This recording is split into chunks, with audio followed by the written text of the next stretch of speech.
వచ్చేసినట్టయితే మెయిన్గా మనకు ఏదైతే ఈ యొక్క రిజిస్ట్రేషన్ దాంతోపాటు స్లాట్ బుకింగ్ ప్రాసెస్ ఉందో దీనికి సంబంధించి వీడియో అయితే చాలా లేట్గా వచ్చిందనమాట. దానికైతే సారీ, మెయిన్గా కొంచెం వర్క్స్ ద్వారా వీడియో అయితే లేట్ అయితే అయ్యింది. మరి ఇక ఎలా అప్లై చేయాలి అన్న దాని గురించి వెబ్సైట్లో క్లారిటీగా అయితే గమనిద్దాం. అంతకంటే ముందు ఒక చిన్న పాయింట్ అయితే నోట్ చేసుకోండి. అదేంటంటే ఇక్కడ పేమెంట్ చేసేటప్పుడు కంప్లీట్గా మీకు రిలేటెడ్గా ఏవైతే ఏటీఎం కార్డ్స్ కావచ్చు ఇలాంటివి ఉంటాయో వాటినే యూజ్ చేయడానికి ట్రై చేయండి. ఇక మెయిన్గా ఎలా అప్లై చేయాలన్న దాని గురించి వెబ్సైట్లోకి వెళ్ళి క్లారిటీగా అయితే చూద్దాం. ఇది మెయిన్గా మనకు వెబ్సైట్ అనమాట. ఇందులో మనకు ఇక్కడ ఏవైతే పీడిఎఫ్స్ అయితే ఉన్నాయి ఇవి కూడా ఒకసారి అయితే తెలుసుకోవడం అయితే బెటర్. ఏమేమి కోర్సెస్ ఉన్నాయి, దాంతోపాటు డిస్ట్రిక్ట్ కోడ్స్ ఏంటి, ఎలాంటి కోడ్స్ ఉన్నాయి, ఆ తర్వాత మనకు హెల్ప్ లైన్ సెంటర్స్ ఎక్కడ ఉన్నాయి, ఇవన్నీ కూడా ఇక్కడ మనకు కనబడిస్తున్నాయి కదా. వీటి రిలేటెడ్గా క్లిక్ చేయగానే ఆ పీడిఎఫ్స్ అనేవి ఓపెన్ అయిపోతాయి. డౌన్లోడ్ అయితే చేసుకోండి. మెయిన్గా కింద ఇన్ఫర్మేషన్ డేట్స్ అయితే ఉన్నాయి. ఇవి కూడా కొంతవరకు క్లారిటీగా గమనించడానికి అయితే ట్రై చేయండి. ఇక నెక్స్ట్ ఏంటంటే కౌన్సిలింగ్ ఫీజు అనేది ఎలా పే చేయాలంటే జస్ట్ ఇక్కడ 3 డాట్స్ ఉన్నాయి కదా, దీని మీద ఒకసారి అయితే క్లిక్ చేయండి. అలా క్లిక్ చేయగానే మనకి ఇట్లా ఈ ఆప్షన్స్ అయితే మనకి రావటం జరిగింది కదా. ఇలా ఈ ఆప్షన్స్ వచ్చినప్పుడు మెయిన్గా మనకు ఇక్కడ పే ప్రాసెసింగ్ ఫీజ్ అని ఉంది కదా, దాని మీద అయితే క్లిక్ చేయండి. దాని మీద క్లిక్ చేసిన వెంటనే మనకు ఈ యొక్క ప్రాసెసింగ్ ఫీజ్ అనేది పే చేయడానికి అయితే వెళ్తారు. ఈ వెబ్సైట్లో మెయిన్గా క్లారిటీగా అయితే గమనించండి. ఇక్కడ వీళ్ళు ఏ డీటెయిల్స్ అయితే అడుగుతున్నారో ఈ డీటెయిల్స్ అనేది మీరు ఎంటర్ చేసి పేమెంట్ అయితే చేస్తారు. మరి ఈ డీటెయిల్స్ ఎక్కడ దొరుకుతాయి? మనకు హాల్ టికెట్ నెంబర్ కావచ్చు, ఐసీఆర్ ఫామ్ నెంబర్ కావచ్చు, ఇవి ఎక్కడ దొరుకుతాయంటే జస్ట్ దీనికి సింపుల్ అనమాట. ఏదైతే మీది హాల్ టికెట్ ఉంటుంది కదా, హాల్ టికెట్లో మీరు క్లారిటీగా గమనించినట్టయితే ఇది మనకు ఏదైతే 10th class hall ticket number, ఆ తర్వాత మనకు ఇది పాలిసెట్ హాల్ టికెట్ నెంబర్, ఇది ఐసీఆర్ ఫామ్ నెంబర్ అనమాట. ఇది మనకు క్లారిటీ అయితే వచ్చేసింది కదా. హాల్ టికెట్లో ఈ విధంగా అయితే ఉంటాయి. దీన్ని బేస్ చేసుకొని మీరు ఈ యొక్క పేమెంట్ అనేది చేయాల్సి ఉంటుంది.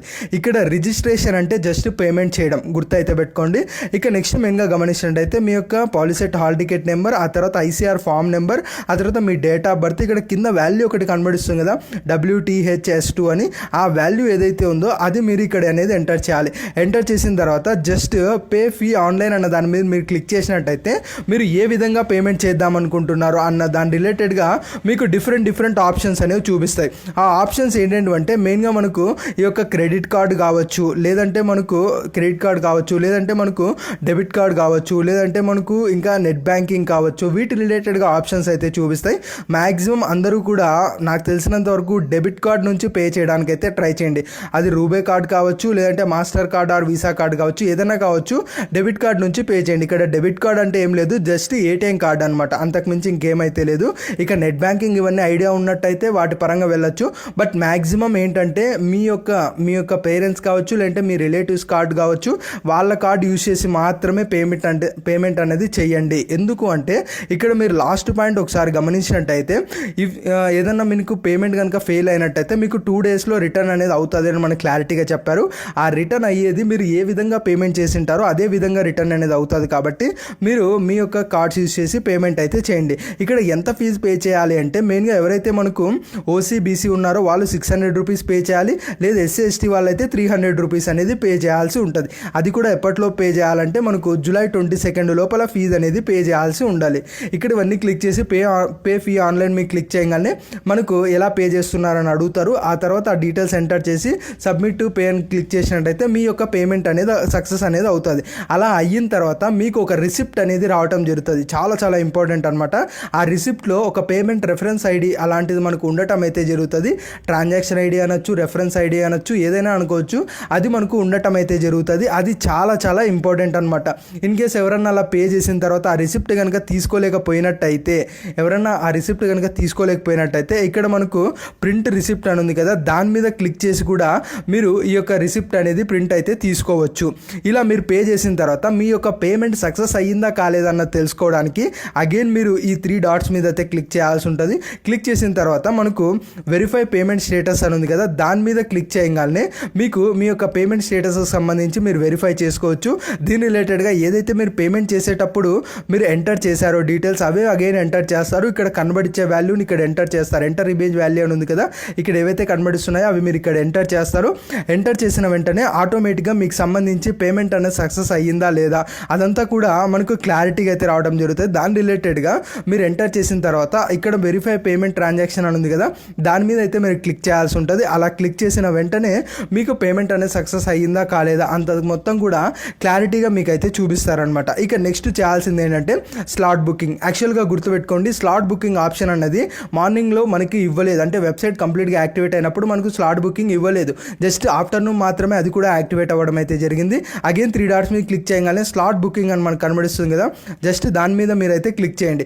అలా స్లాట్ బుకింగ్ మీద క్లిక్ చేయగానే మనకు స్లాట్ ఎలా బుక్ చేయాలి అన్న దాని గురించి ఇక్కడ క్లారిటీగా ఇవ్వడం అయితే జరిగింది. ఈ ఇన్స్ట్రక్షన్స్ అన్నీ కూడా మీరు ఒకసారి రీడ్ చేయాల్సి ఉంటుంది. ఇక్కడ మెయిన్గా మనకు చెప్తున్నది ఏంటంటే ఏదైతే మనకు ఈ యొక్క హెచ్ఎల్సి సెంటర్ అనేది సెలెక్ట్ చేసుకోవాల్సి ఉంటుంది, దాంతోపాటు మనకు ఏ టైంకి అలా మీరు వెళ్తున్నారు అన్నది కూడా మీరు అనేది సెలెక్ట్ చేసుకోవాల్సి ఉంటుంది. దాంతోపాటు ఏదైతే మీరు సెలెక్ట్ చేసుకున్న స్లాట్ టైమింగ్ ఉంటుంది కదా, ఆ టైంకి 10 మినిట్స్ ఆ 20 మినిట్స్ ముందే అక్కడికి వెళ్ళాలని కూడా వీళ్ళైతే మనకు క్లారిటీగా అయితే చెప్తున్నారు. అవన్నీ కూడా మనకు డెఫినెట్గా నోట్ చేయాల్సిన పాయింట్. ఇంకొక ఇంపార్టెంట్ పాయింట్ ఏంటంటే మీరు ఒక హెచ్ఎల్సి సెంటర్కి స్లాట్ బుక్ చేసి ఇంకొక హెచ్ఎల్సి సెంటర్కి వెళ్దాము అనుకున్నట్టయితే అది కూడా పాసిబుల్ అవ్వదు అని చెప్పి ఈ యొక్క పాయింట్ మనకు క్లారిటీగా ఇంటిమేట్ అయితే చేస్తున్నారు. కాబట్టి డెఫినెట్గా మీరు అనేది స్లాట్ బుక్ చేసేటప్పుడు చాలా చాలా కేర్ఫుల్గా ఉండాలి. దాంతో పాయింట్ ఇంకా గమనించాల్సిన ఇంపార్టెంట్ పాయింట్ ఏంటంటే మనకు ఎక్కడైతే మీరు స్లాట్ బుక్ అంటే మీరు హెచ్ఎల్సి సెంటర్స్ లిస్ట్ అయితే వస్తుంది, అక్కడ మీరు చెక్ చేసుకున్నప్పుడు ఏ దాంట్లో అయితే ఖాళీగా ఉన్నాయో అవన్నీ కూడా మీకు చూపించడం అయితే జరుగుతుంది. ఫర్ ఎగ్జాంపుల్ ఎవరికన్నా 21st కౌన్సిలింగ్ అయిపోవాలనుకున్న కౌన్సిలింగ్ సర్టిఫికేట్ వెరిఫికేషన్ అయిపోవాలనుకున్నారనుకోండి, వాళ్ళు as soon as possible registration చేసి మీరు స్లాట్ అనేది బుక్ చేసుకోవచ్చు. ఆ స్లాట్ బుక్ చేయడానికి ఏం లేదు, జస్ట్ ఇక్కడ మీ యొక్క డీటెయిల్స్ ఉంటాయి కదా, పాలిసెట్ సంబంధించి hall ticket number, ICR form number, date of birth ఇక్కడ కనబడిస్తున్నది. అవంతా కూడా మీరు సెలెక్ట్ చేసిన తర్వాత జస్ట్ మీరు షో అవైలబుల్ స్లాట్స్ అన్న దాని మీద క్లిక్ చేసినట్టయితే మనకు ఏదైతే హెచ్ఎల్సి సెంటర్స్ వాటి యొక్క టైమింగ్స్ అవన్నీ కూడా డిస్ప్లే అవుతాయి. అందులో మీకు కావాల్సిన హెచ్ఎల్సి సెంటర్ అనేది మీరైతే సెలెక్ట్ చేసుకోండి. సెలెక్ట్ చేసుకున్న తర్వాత దాంట్లో ఏడైనా మనకు ఏ స్లాట్లు అవైలబుల్గా ఉన్నాయి అన్నది మీకు క్లారిటీగా ఇన్ఫర్మేషన్ తెలుస్తుంది. ఇక్కడ నాకు ఎవరి డీటెయిల్స్ లేవు, అందుకని నేను చూపించడానికి కావట్లేదు. ఎందుకంటే మనకు పేమెంట్ చేశారో లేదో తెలియదు, చాలామంది మనకు ఎవరి డీటెయిల్స్ చూపించడానికి కరెక్ట్ కాదు కదా. మేబీ కమింగ్ వీడియోస్లో ఎవరైనా వాలంటీర్గా డీటెయిల్స్ ఇచ్చినట్టయితే వాళ్ళ డీటెయిల్స్ యూజ్ చేసి స్లాట్ బుక్ చేసి ఎలా ఉండాలి అంతా కూడా నేను క్లారిటీగా చెప్తాను. బట్ ఇక్కడ థియరిటికల్గా చెప్తున్నాను, వినడానికి అయితే ట్రై చేయండి. ఇక్కడ జస్ట్ షో అవైలబుల్ స్లాట్స్ అని క్లిక్ చేయగానే మనకు ఉన్న హెచ్ఎల్సి సెంటర్స్ అన్ని డిస్ప్లే అవుతాయి. అందులో మీకు దగ్గరలో ఉన్న హెచ్ఎల్సి సెంటర్ని మీరు సెలెక్ట్ చేసుకున్నట్టయితే అందులో మనకు పైన డేట్స్ అయితే చూపిస్తాయి. ఆ డేట్స్లో ఏ టైంకి మీరు స్లాట్ బుక్ చేయాలనుకుంటున్నారు అన్నది మీరు అక్కడ చూస్ చేసుకొని ఆ టైంకి స్లాట్ అనేది బుక్ చేసుకోండి. బుక్ చేసిన తర్వాత అక్కడే కింద ఆప్షన్ అనేది వస్తుంది బుక్ ఆర్ సబ్మిట్ అని చెప్పి.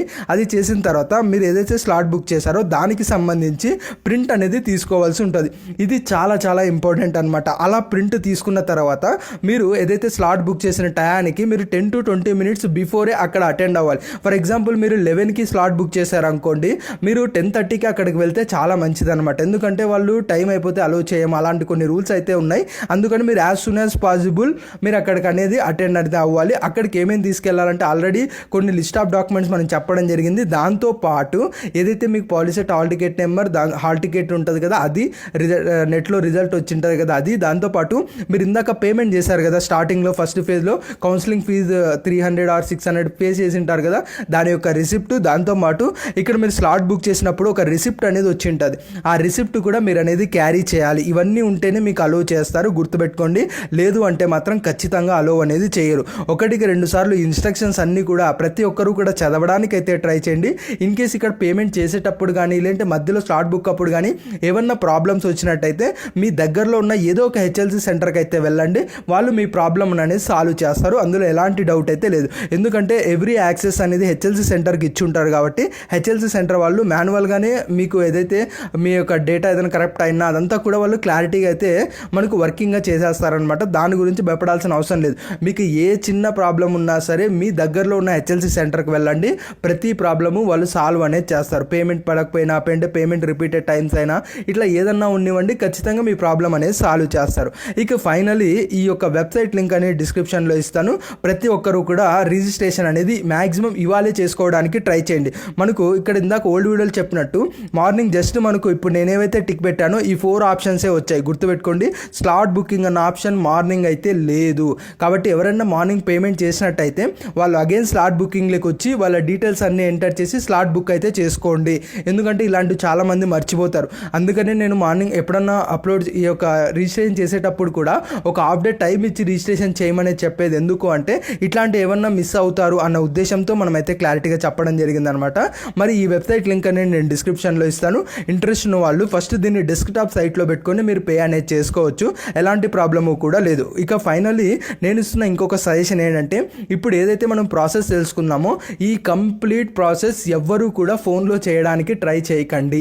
ఎందుకంటే మీకు తెలియక ఒకటి ప్రెస్ చేయడానికి పోయి ఇంకొకటి ప్రెస్ చేయడం, లేదంటే ఒక డీటెయిల్స్ తప్పు ఎంటర్ చేయడం, ఇప్పుడు హాల్ టికెట్ నెంబర్ తప్పు ఎంటర్ చేయడం, లేదంటే ఐసార్ ఫామ్ నెంబర్ తప్పు ఎంటర్ చేయడం, ఇలాంటివి ఏమన్నా మిస్టేక్స్ చేశారంటే వాటిని రెక్టిఫై చేసి సాల్వ్ చేసుకోవడానికి చాలా అంటే చాలా టైం పడుతుంది. దాంతోపాటు మీరు కూడా టెన్షన్ పడతారు.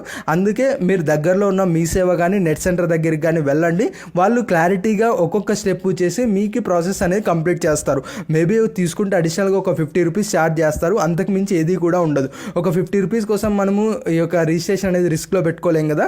కాబట్టి ప్రతి ఒక్కరు కూడా చేయండి. సర్టిఫికేట్ వెరిఫికేషన్కి అయితే వెళ్ళండి. ఇంకా కమింగ్ వీడియోస్లో వెబ్ ఆప్షన్స్ ఎలా ఇవ్వాలి, దీనికి సంబంధించి ఇంకేమైనా ప్రాబ్లమ్స్ ఉన్నా కామెంట్ చేయండి. దానికి అన్నిటికీ కూడా కమింగ్ వీడియోస్లో నేను ఆన్సర్ అయితే చెప్తాను. ఇది ఫ్రెండ్స్